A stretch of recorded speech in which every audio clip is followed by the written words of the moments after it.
Hey guys, Bird Yugioh here, coming at you with another deck profile. This time it's going to be Ritual Beasts. This is kind of a more control variant, I guess. It's not as trap heavy as I normally go with it, but I wanted this one just to be very well-rounded, still be able to do combos good, and just have a lot of options, basically. So let's get right into it. As always, subscribe, you guys, if you like what you're seeing. I got a lot of videos on my channel and a lot of videos upcoming of just budget rogue stuff. Hopefully you guys like it. So start off with this deck profile. We got 3 Ritual Beast Tamer Elder. He's the best tamer in the whole deck. Basically, after you normal summon it, so if his summon goes through, you can then normal summon another Ritual Beast monster. So it doesn't have to be a Ritual Beast Tamer or just a Spiritual Beast or anything. It could be just a Ritual Beast monster.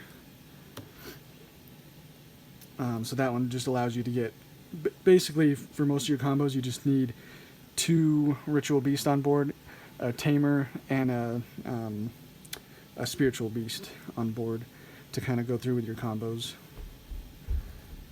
So the next best card we play is going to be Spiritual Beast Tamer Winda. So this one is really good, and I like it at 3. It kind of floats per se, because if this is destroyed by opponent's card, battle or card effect, doesn't matter, you can special summon 1 Ritual Beast from your deck or extra deck, ignoring its summoning conditions. So that comes up quite a bit. Its defense is 1800. But the main reason we're playing it is because it acts as both a Spiritual Beast and a Ritual Beast Tamer. So it doubles up as both cards you need. So opening up this and this will get you where you need to go. Or if this is banished and you have a win, then you can summon her, and then you'll have your Spiritual Beast and your Ritual Beast Tamer. So just a lot of reasons, I feel, to play this at 3.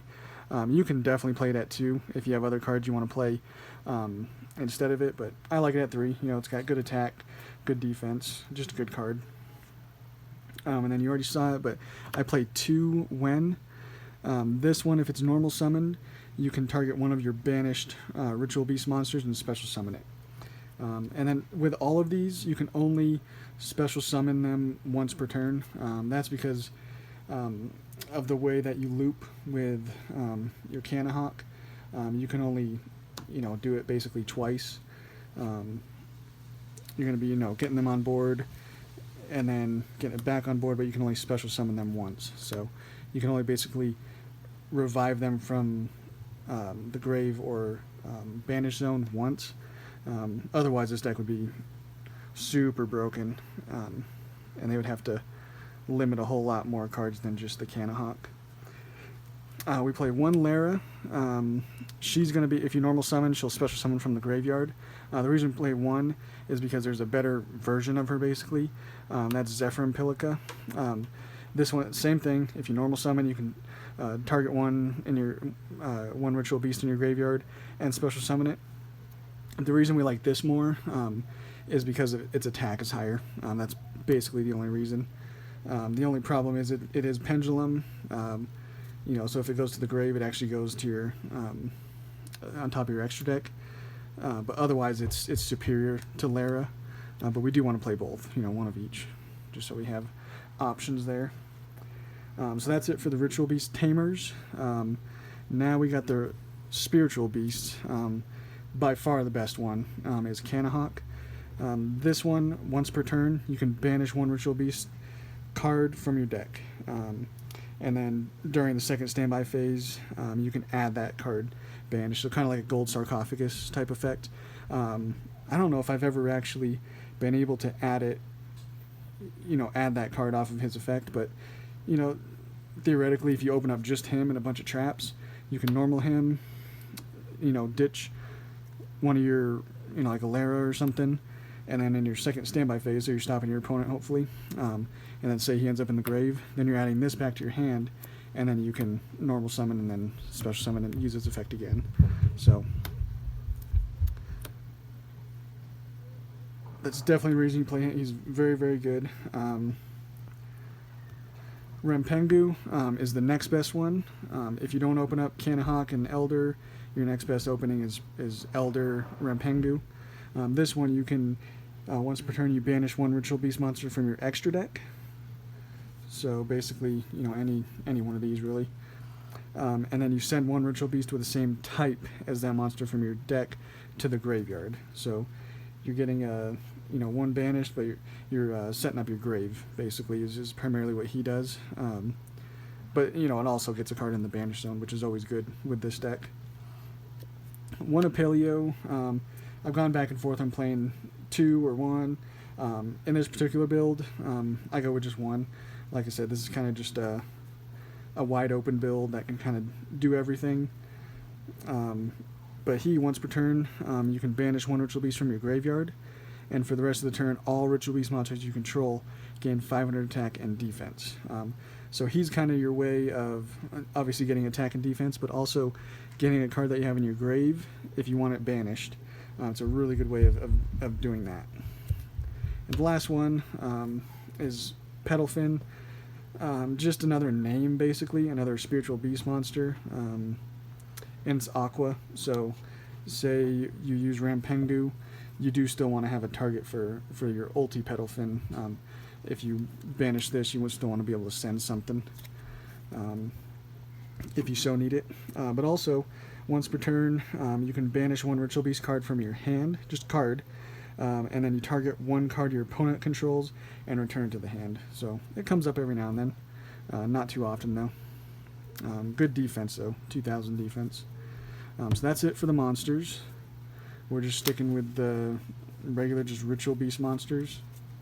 I feel that's a pretty good ratio for all of those guys. Now on to the spells. Ritual Beast Bond. I've gone back and forth on this card as well, cutting it or not. It's highly searchable, so I don't feel you need more than one. But basically, it's a quick play, so you can use it during the battle phase. That comes up more often than not. But you banish 2 Ritual Beast monsters you control, and you special summon one Ritual Beast from your extra deck, ignoring its summoning conditions. So it's actually a really good way. Say you have like him out. Say you have 2 of him out. You attack with each of them, and then you can use Bond, sending those to then get out Ulti Guy Pelio and then attacking again. So that's one thing you can do. It's just your way of basically OTKing, or if your opponent's trying to interrupt you somehow and you have 2 on board, you can then do something still with that. The other one we play is Ritual Beast Return. It's a combo starter in a way. You banish one Ritual Beast monster from your hand, then you target one Ritual Beast monster that is banished or in the graveyard and special summon it. So it can definitely help you out. Not as much for turn 1, so that's again why I only played at 1. You just search it when you need it, basically. E-Telly. That's your way of getting to some of your tamers, because they're all psychic. If you say you open up Rempengu but don't have say an Elder or something like that, doing an emergency teleport and then a Rempengu, you can still get your combo off. It won't be as good a combo because you're special summoning that tamer as opposed to normal summoning it. But it still it helps you out getting something on board. Gold Sarcophagus, just a way of getting something to the banish zone. It does come up, opening this and Tamer Wen will get your combo going. D-Fissure, it's a really, really good floodgate, and it doesn't really do much to this deck at all. Like I said, there's ways of getting your cards from the graveyard to the banish zone, or from the banish zone back to the graveyard. So this card really doesn't hurt you that much at all. Play one Upstart, just because it is... You really, really want to open Elder and Kanahawk, or Elder and Rempengu. So maximizing your ways of getting to that by just lowering your deck count basically to 39 I feel is really good in this particular deck. Foolish Burial, again, getting some to the grave, just getting it to one of those zones because it's pretty easy to manipulate, where you want that card to end up. So just getting something there is always good. And then I like to play 3 Called by the Grave. It's a really good defensive card, but also on your turn, you would prefer it, if your Elder or Canahawk did not get, effect veilered, or, you just don't want to be hand trapped if you can help it. So I like 3 Called by the Grave. And again, it's a good defensive card on your opponent's turn as well. So it comes up. And then now we're on to the traps. Let me get rid of these. Best trap in this deck by far, Ritual Beast Steeds. If you control a Ritual Beast monster, which you hopefully will every turn, you just destroy monsters on the field up to the number of Ritual Beast monsters you currently control. So it comes up like say you just end your board, with just an ulti Petal Fin. You can activate Steeds and then use ulti Petal Fin to tag out, basically. So you're sending it to the extra deck to special summon the 2 banished monsters, and so you're destroying 2 monsters your opponent controls. Really, really good. Non-targeting destruction. Really, really good. And it's searchable again. But this one, we're fine seeing this, because it's not once per turn. So you're fine if you see all 3 of them. Great, just more destruction that you got. Ambush used to be really, really, really good back when this first deck first came out, when the format was a little slower. Now the format's just a little too fast to have to rely on, an ambush to get you where you're going. This used to actually be the best best card in the deck, in my opinion, back when this first came out, because this just was so good. Basically, you target 1 Tamer and 1 Spiritual Beast that is banished or in the graveyard, and you special summon them in defense position. So it just gets you there. And then we play one of the best floodgates, goes in match. I don't know if you noticed, but all of the monsters are all wind type. Not all of the extra deck ones are, but most of them are. Most of the important ones. So goes in match, does not hurt you really at all, but it most of the time is going to hurt your opponent in a big way. So definitely play 3 of those, especially in a deck like this that can't quite compete with the cards that are just, in the archetype. So you got to go outside the archetype and just use some floodgates if you can, and goes in match is a really, really good one. We also played 3 Solemn Judgment. You definitely need a way of stopping spell traps and summons in general. And obviously this is the best one in the game. So, because your Canahawk, so say this is turn 2, so you went first and you have a set judgment, then you can freely go into like a Canahawk, go into your loop plays, without having to worry, too much. If you have a judgment, you can stop something that your opponent's playing that's trying to basically hurt the Canahawk. The last card we play is Macrocosmos. Again, it's a way of banishing stuff that hurts your opponent more than it hurts you. So you definitely want to play stuff like that in a rogue deck like this. So that's it for the main deck. Like I said, it's 40. With Upstart, it's 39 technically. Solid though. I love how this deck plays. And now onto the extra deck. Most important card is Canahawk.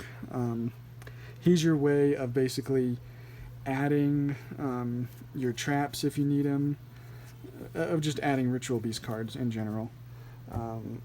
Can't wait till he comes back to 2 or 3, because then this deck will be able to compete a little better. With it still can obviously with 1, but you got to be very careful, because if you lose this, say it then becomes in the graveyard or whatever, and you can't get it back, your turns are going to be less effective, basically, because you're not going to be having as much stuff as you want, because this is your searcher primarily.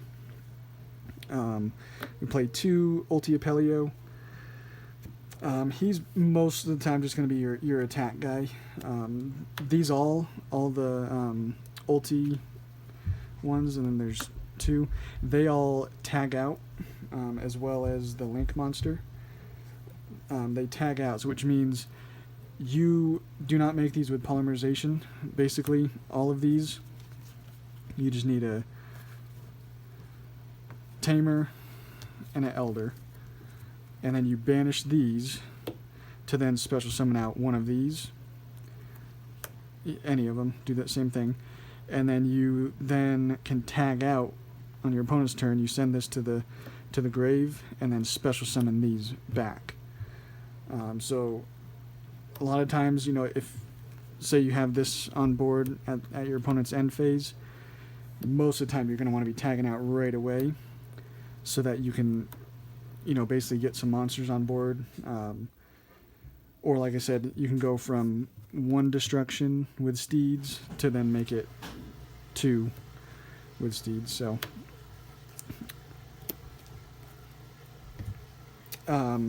he, during the if this card attacks, it is unaffected by other cards' effects until the end of the damage step.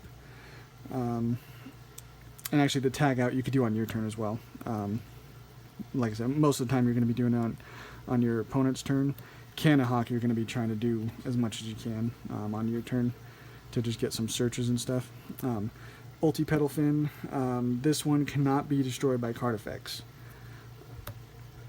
So even if you play, you know, some other cards you can play in this deck are like Torrential Tribute, lose 1 turn is actually pretty cool because these tag out for cost. So if you have this on board, you activate lose 1 turn, you can then tag this card out, or sorry, you're going to tag it out, and then you're going to activate lose 1 turn because there's no monsters, no special summon monsters on board. And then 2 Ulti Guy Pelio. This is mostly, you can special summon it off of Winda or your Bond. And then also, you're going to be using it off of Rampengu to send a Psychic. Because this one's Thunder, Pyro, Aqua, and Psychic. So you basically need all of those. And he's really good because during either player's turn, when a spell, trap, or monster effect is activated, you can banish 1 Ritual Beast card from your hand and negate the activation and destroy it. So if you have a bunch of Ritual Beast monsters in your hand, you're going to be stopping your opponent from doing a lot. And also has high attack as well. The newest card to the archetype is the Link monster, Ulti Falcos. It just requires 2 Ritual Beast monsters. Ritual Beast monsters card points to gain 600 attack and defense. You can banish 1 Ritual Beast card from your graveyard, and immediately after that resolves, you can normal summon 1 Ritual Beast from your hand. So that comes up a lot. Like I said, it's another way of getting your graveyard cards to the banish zone. Just a really, really, really good card for this deck. I play Great Fly because you play all wind monsters, so sometimes this comes up to make this. Most of the time, like, you're going to be going into the Ulti Falcos, but and then we play Borload and Saryuja. The reason we play some Linked 4s is because it is so easy to kind of flood the board, you know, after your turn 1 plays. You should have your graveyard and banish zone set up with at least 4 monsters, and say you have like an ambush, and then one of these guys, you know, you're going to have probably 4 cards coming on your turn. So it sometimes comes up to go into these Link 4s, these strong ones like Borload or Saryuja. So that's why we play them, because just ease of access. And then lastly, for our rank cards, we play one of the best wind, I'd say the best specific wind rank 4, Lightning Chidori. Tornado Dragon, another wind, and then the last wind we play is Daigusto Emerald. Doesn't come up too often, but you play them because you can, and you know they can you can have them under goes and match. So that's the deck, guys. This is one of those decks where you can play a lot of different stuff in it. You play more control, more aggressive. Super fun deck. I'll be posting probably a few more versions of the, different types of ways, to play this deck. So yeah, go ahead and comment down below, guys, if you like it. Go ahead and subscribe. I'll be posting some more videos. Catch you guys on the next one.